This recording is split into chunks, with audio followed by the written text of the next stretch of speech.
Hi, ఎప్పటికప్పుడు మంచి investment avenues కోసం వెతుకుతూనే ఉంటాం. సో ఈ రోజు ఈ షార్ట్ ద్వారా అసలు మనం నిఫ్టీలో డబ్బులు పెట్టాలా, లేకపోతే రియల్ ఎస్టేట్ మార్కెట్లో మన డబ్బుల్ని పెడితే ఎక్కడ క్యాపిటల్ అప్రిసియేషన్ అనేది అవుతుంది అనేది తెలుసుకుందాం.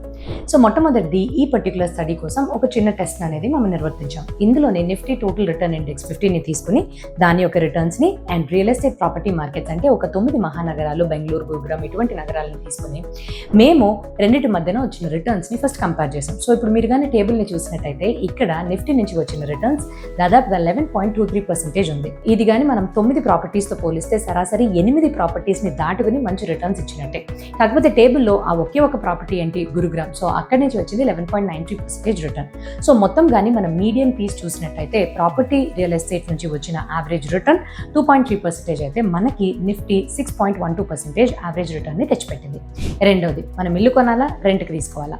బెంగళూరు లాంటి ఊర్లోనే ఉదాహరణకి మీరు కానీ ₹1 కోటి పెట్టి ఒక ఇల్లు కొనుక్కోవాలి అని అనుకున్నారనుకోండి, 30 లక్షలు మీరు మీ చేతి నుంచే డౌన్ పేమెంట్కి ఇస్తారు.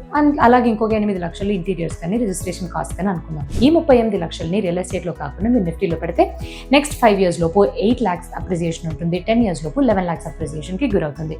మూడవది లాస్ రిస్క్. ఇక్కడ కానీ మీరు చూసినట్టయితే షార్ట్ టర్మ్లో నిఫ్టీ ఎప్పుడు కూడా వాలటైల్గానే ఉంటుంది. షేర్ మార్కెట్స్లో కానీ మనం చూసినట్టయితే ఇప్పుడు మీరు స్క్రీన్ పైన 28 రోలింగ్ ఛాన్సెస్లోనే దాదాపుగా 21% అంటే 6 సార్లు నెగిటివ్ రిటర్న్స్ ఇచ్చింది అండ్ 32% అంటే 9 సార్లు ఇన్ఫ్లేషన్ని దాటి రిటర్న్స్ని ఇవ్వలేకపోయింది. కానీ దీర్ఘకాలికంగా ఇది మంచి ఆప్షన్, ఎందుకంటే అప్పుడు వాలటాలిటీ తగ్గుతుంది, రిస్క్ తగ్గుతుంది, రిటర్న్స్ అనేవి పెరుగుతాయి. సో కీ టేక్అవే ఏంటి, మీరు కానీ మీ యొక్క ధనాన్ని దీర్ఘకాలికంగా పెంచుకోవాలి అని అనుకుంటే తప్పకుండా నిఫ్టీ అనేది ఒక మంచి అవకాశంగా ఈ టెస్ట్ యొక్క ఆధారంగా మనకు అనిపిస్తుంది.